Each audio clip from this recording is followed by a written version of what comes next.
भीम कहते नहीं नहीं अर्जुन मार दे, बचने ना पाए इसे मार दे। अब कोई कहता है मार दो, कोई कहता है छोड़ दो।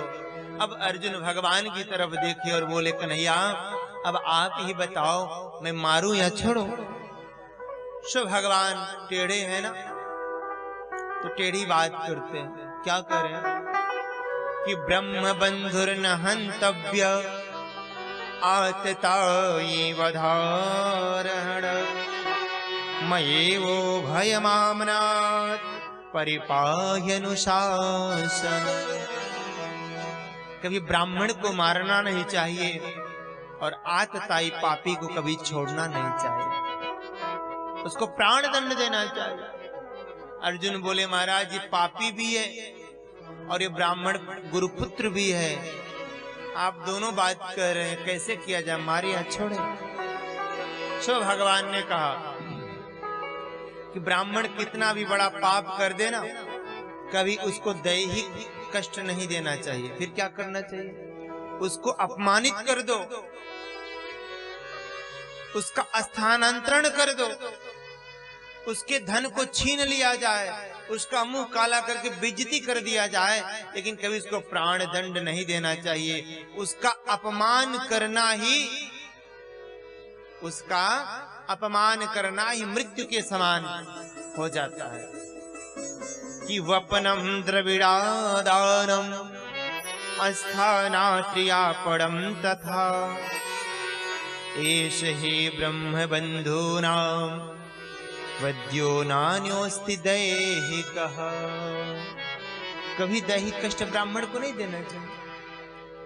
सो अर्जुन ने अश्वत्थामा की माथे की मणि निकाला और अपमानित करके जलील करके निकाल दिया, भगा दिया। अब भैया कहते हैं कि दुश्मन को कभी कमजोर नहीं समझना चाहिए, रोग को कभी कमजोर नहीं करना समझना चाहिए। अब गया छोड़ दिया, असहाय करके छोड़ दिया इसे, लेकिन भैया इसने तो ऐसा ब्रह्मास्त्र चलाया कि मैं पांडवों के वंश को समाप्ति कर चुका हूं। हाँ एक है, कौन? अर्जुन का पुत्र अभिमन्यु और अभिमन्यु की पत्नी उत्तरा, जिसके गर्भ में नवजात शिशु पल रहा।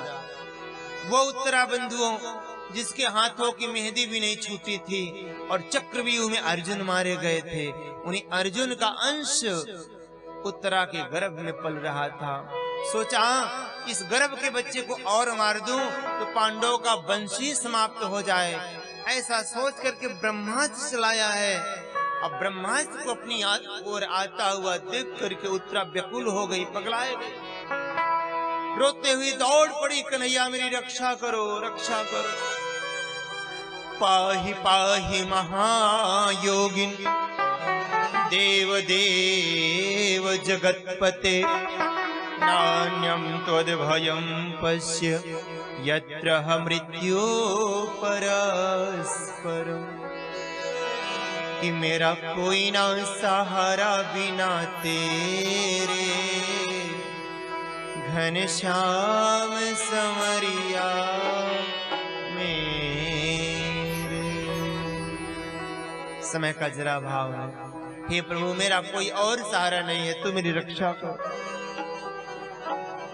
सूत जी कहते हैं शौनकादिशियों उत्तरा चाहती तो पांडवों के पास भी जाती, कहती मेरी रक्षा करिए, लेकिन उत्तरा को मालूम है कि जब द्रौपदी की बीच सभा में साड़ी खींची जा रही थी तो द्रौपदी सबके आगे हाथ जोड़ती फिरी, लेकिन किसी ने सहायता नहीं करी। तो मैं अपना समय क्यों बर्बाद करूं, सीधे भगवान की ही शरण में जाना चाहिए ना।